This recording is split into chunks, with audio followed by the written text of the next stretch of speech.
Hello, public opinion aficionados, and welcome to Rasmussen Reports, where public opinion reporting is basically just turned into chronicling all of the major Trump wins that he's had since Election Day 2024. And there are also some really, really big losers. The mainstream media right now is in absolute shambles, unable to address how it got to these rock bottom lows, with CNN absolutely reeling and facing major cuts across the board, and MSNBC potentially on the auction block, maybe even being sold out to Elon Musk. And you're going to see Joe Rogan and Alex Jones as possibly anchors. That's pretty incredible. Then you have all of the libtards fleeing Twitter to go to Blue Sky, their own echo chamber, and only lasting like 2 or 3 days before they come back. Alan Lichtman, the key guy, only lasted hours. It's really pathetic. And then you have the sheer ecstasy of the voters finally getting what they want and looking at Trump's early cabinet picks with absolute delight. Now, you may not have seen this yet if you follow us. It's taking a little bit of time for the YouTube algorithm to rebalance after the election, but we put a video out going into what voters think about Trump's early cabinet picks, and the report card is really, really good. A combined total of over 50% of voters give Trump an excellent or good, and that's really high considering Joe Biden never got anything above the mid-40s at all once in his entire presidency. And then you have 83% of Republicans giving Trump an excellent or good and 61% excellent. It really can't get better than that, to be honest with you, because there are always going to be some neocons or some Nikki Haley Republicans. So those are really, really good marks. Go check the video out. But what we're talking about today is the other massive loser here. Legacy Hollywood, the celebrities, the people that came out and endorsed Kamala Harris out of their own free will and good graces and sheer boundless knowledge of foreign policy and economic insight and yeah, whatever. They're the big loser here, and we have new numbers. We're going to go into it. But first, we're going to stop in at one of our really good friends for some context. And this is Breitbart, written by David Ng, and there are some other great writers over there too. John Nolte often covers our polling, but this one, exclusive. Poll proves wide majority of Americans reject celebrity endorsements. Yeah, they did. A new poll shows the vast majority of Americans are rejecting celebrity endorsements of political candidates, a blow to Democrats who have come to increasingly rely on Hollywood influencers to sway young voters and amplify left-wing talking points on social media. Politics is downstream from culture, and in my opinion, the right is really starting to win the culture war. The last 4 years of woke, of Disney destroying itself, of Marvel becoming a steaming pile of crap, all of that created a new class of pundit on YouTube and on Twitter, and all of this fleeing from inauthentic authority sources driven by the reaction to the COVID lockdowns and all of the trust the science garbage.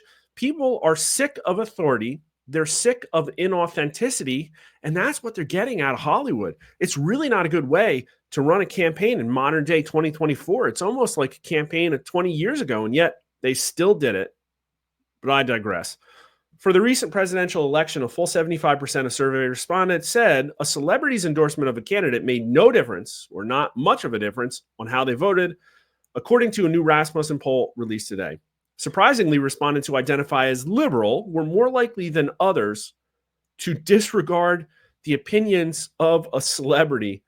That's pretty stunning. I really do think it was a vote blue no matter who election, to be honest with you. I think everybody was locked in. I mean, our polling numbers week after week after week showing absolutely no change really showed that, nothing moved this race at all. In my opinion, quite frankly, Kamala Harris showed us what a generic Democrat could do with $1 billion. Actually, it was more like $1.6 billion.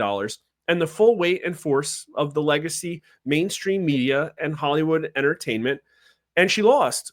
And quite frankly, I think she lost because Joe Biden's presidency absolutely sucked for the vast majority of Americans. It destroyed the middle class. Among conservatives, that figure was 73%. Maybe people like Joe Rogan moved the needle where the Hollywood actors and actresses did not. The results come on the heels of Kamala Harris's loss to President-elect Donald Trump after Harris actively courted Hollywood celebrities and other entertainment industry elites, even going so far as to spend tens of millions of dollars on pop concerts and promotional events like the Oprah Winfrey town hall live stream. Yep, here's all their net worths. And yeah, Donald Trump had Elon Musk, but Kamala Harris had her silent business billionaires as well, and George Soros and all that. The, this just shows, though, I mean, these people are basically, out of touch.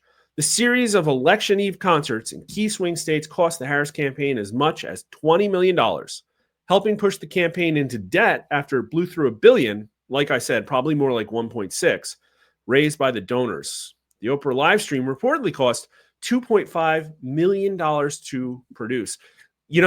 My channel reached a ton of people. And again, I wasn't shilling for a candidate. I was just putting out factual public opinion information. And do you know what my stack costs? $1,200. Among the numerous stars to endorse Kamala Harris were Beyonce, Taylor Swift, Cardi B, Katy Perry. Yeah. The final weeks of the campaign saw an especially massive blitz of star power for Kamala Harris, giving the appearance of a massive popular surge for the candidate. Listen, if your policies are horrible, if you can't address the realities of what you did to America, this is a really good way to spend a lot of money on something that allows you to escape the facts. And I think that Democrats were really trying to escape the facts of the last 4 years. I mean, this is the only way she could really distance herself from Biden without actually throwing the guy under the bus while he's in office. That would have caused a civil war. And if you're interested in this topic at all, I think the Wall Street Journal article here, opinion article by David Mamet, is a really good one to read. The Decline and Fall of America. Not yet. Trump appears to have broken the codependency of woke and averted a destructive revolution. But what he goes into is how basically the way the entire left-wing structure was set up, they really couldn't address the elephant in the room, the reality that their policies are not cut out for everyday working class Americans in a way that the new big tent MAGA movement is. And that's why voters overwhelmingly, no matter what Philip Bump at the Washington Post says, voters overwhelmingly support almost every single aspect of the MAGA agenda, time and time again, by massive majorities, bigger majorities than what voted for Donald Trump. And we were talking about money too. I will say, I think there's a lot flying around about how much Kamala Harris ostensibly spent on all these endorsements. And of course, Google is shilling for the Democrats and saying, no way, there was no money that changed hands. Beyonce's own mother came out and denied it. I will say, we do not yet have all of the FEC information in, but I have my own suspicions. If you know any more than I do, drop it in, actually come and tell me on Twitter maybe. But look, if you sort by amount, media buy and production, 43 million, 38 million, 30 million. She spent hundreds of millions of dollars on media buy and production. And obviously, a lot of that is ad buys, but a lot of that is also production.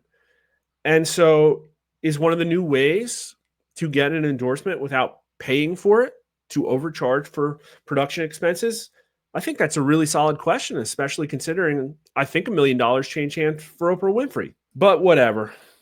Here's what's relevant. Here are our crosstabs showing how bad it is. But first, whose presidential campaign was endorsed by more celebrities, Kamala Harris's or Donald Trump? So Donald Trump did get some really big celebrity endorsements. He got Joe Rogan right before the election. That is really big. The question is, what do voters think? And people think that Kamala Harris got more celebrities, 67% to 17%. Men say that more than women, and 18 to 39-year-olds say it less than everybody else. Maybe that's, 29% of them say Donald Trump.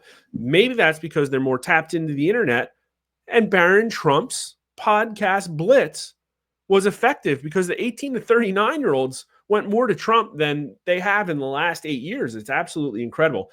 And look at the 65 and older people. They say that Kamala Harris got more celebrity endorsements. Most of those, again, were cable TV and linear television ad buys. That's where that stuff's going to show up. That's where you're going to see all these actors on the late night shows talking about how great Kamala Harris is. And I don't know how much it affected them, but they obviously say that Kamala Harris got more celebrity endorsements. Democrats say Kamala Harris more than Donald Trump. And I thought it would be the other way around. I thought the Democrats would be a little bit butthurt, so to speak, that Donald Trump did get really important ones like Joe Rogan. And yet they say Kamala Harris did. And I think that that's still because, despite her loss, they want to think that she's the cool kid. Because remember, politics is downstream of culture.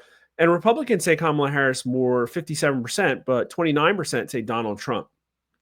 But here's the question: how much of a difference did endorsements made by celebrities make in terms of your vote in the presidential election? And only 11% of voters said a lot of difference. 12% said some difference, so that's less than a quarter. 19%, not much difference at all. 56%, no difference. So three quarters said pretty much, yeah, it didn't really impact me. And not much of a gender signal, but a little bit more men said a lot of difference. Maybe that's the Joe Rogan impact. I guess we'll have to look at the candidate numbers. And again, 18 to 39-year-olds were influenced more by celebrities. And who knows if this is Taylor Swift or if it's Joe Rogan. But my point is look how low that number is. 21% of 18 to 39-year-olds said that celebrity endorsements made a lot of difference. Now, I think it's because the American dream is dead. Because we asked the question, will today's children have a better future than their parents? And I think across all of the battlegrounds, 18 to 39-year-olds only said yes in the mid 30s. And that's really horrible because these people are just starting their lives and building families and launching careers. And they think their future is going to be absolutely garbage. I think this election was a referendum on the Biden regime and the powers that control DC. And no matter who was the Democrat candidate, no matter what endorsements they got or how they ran their campaign, they literally would have had to be like somebody we've never seen before to overcome the fact that Americans have been so damaged by affordability crises, inflation, by the invasion of the southern border, by murders by illegal aliens, and increasing theft by pro-crime DAs. It's really, really ridiculous. I mean, we're on the brink of World War III now. And of course, 65 and olders who acknowledged that Kamala Harris got more celebrity endorsements, yeah, they said no, no difference at all. White voters were also least likely to say it made difference. Only 8% said a lot, but 26% of black voters, 40% of black voters said it made at least some difference. And here's the party signal. So this one's fascinating. Kamala Harris put all of that effort into these endorsements, but only 16% of Democrats said it made a lot of difference. 13% said some. So now they do say no. So now they do say no difference at all, less than everybody else. But again, I don't know. I think this kind of like represents the, vote blue no matter who thing. But 65% of Republicans said, yeah, here's the thing. Trump has earned the loyalty of the Republican Party. They mostly knew who they were voting for, and independents as well. But here's that liberal number. And again, fascinating. 80% of them said it made not much difference or no difference at all. Only 10% said a lot of difference. And conservatives, 14% said a lot of difference. And by candidates, it was essentially a wash. 13% of Kamala Harris voters said a lot of difference, 10% of Trump supporters. Combined total of about a quarter of each of them. So that's pretty crazy. They both got endorsements. The endorsements seem to make at least a little bit of difference, at least according to this question. But Kamala Harris seems to have paid, and again, I'm not accusing those people of taking money. I'm just saying it cost a big expense to produce all of that, to have all those concerts, to get those people on TV and run all of those advertisements. And it seems like Trump's essentially free blitz of the podcasting circuit, has proven a new paradigm. And that new paradigm is that after 4 years like Joe Biden, where the judicial system was politically weaponized, where the people in power wanted to fine Americans and throw them into camps and imprison them for questioning vaccine efficacy and not getting vaccinated, when we literally sacrificed billions of dollars of military equipment and soldiers' lives for a ridiculous Afghanistan withdrawal that nobody was held accountable for, when housing is 40% less affordable and young voters can't even afford to live the same way their parents can, voters were crawling over broken glass in a referendum against the government. Because remember, only 30% of swing state voters said they actually trusted the federal government. And so, again, I would say that I guess Kamala Harris probably did about as well as she could, considering that I think Joe Biden already lost the election for her. Keep in mind that Joe Biden's own internal polling showed that he was going to lose in a 400 electoral college vote landslide in June. And, she did better than that. Listen, I was putting out daily numbers all the way back to the switcheroo, and really hardly anything moved this race. Certainly not the celebrity endorsement. She got a bit of a bounce from the Obama endorsement and a pretty successful DNC. But after that, like I said, week after week, Trump plus two, Trump plus two, Trump plus two. Up until election day, I would say that Americans were just locked into their candidate like some kind of political Armageddon. But now what we're seeing is an absolutely new paradigm that has proven that voters are smart enough to debunk information on the fly, that voters want more deep examination of the topics than 2-minute sound bites on cable news TV channels can offer. This is a new political world. And Twitter is at the center of that. And that is really bad for Democrats because it's super hard to compete in the market of ideas on Twitter if you're not even willing to address reality. So I'd love to hear your thoughts on Twitter. Hit me up at Mark_R_Mitchell. Follow us on YouTube or Rumble as well. And also hit our main account, Rasmussen_poll. And thanks for watching.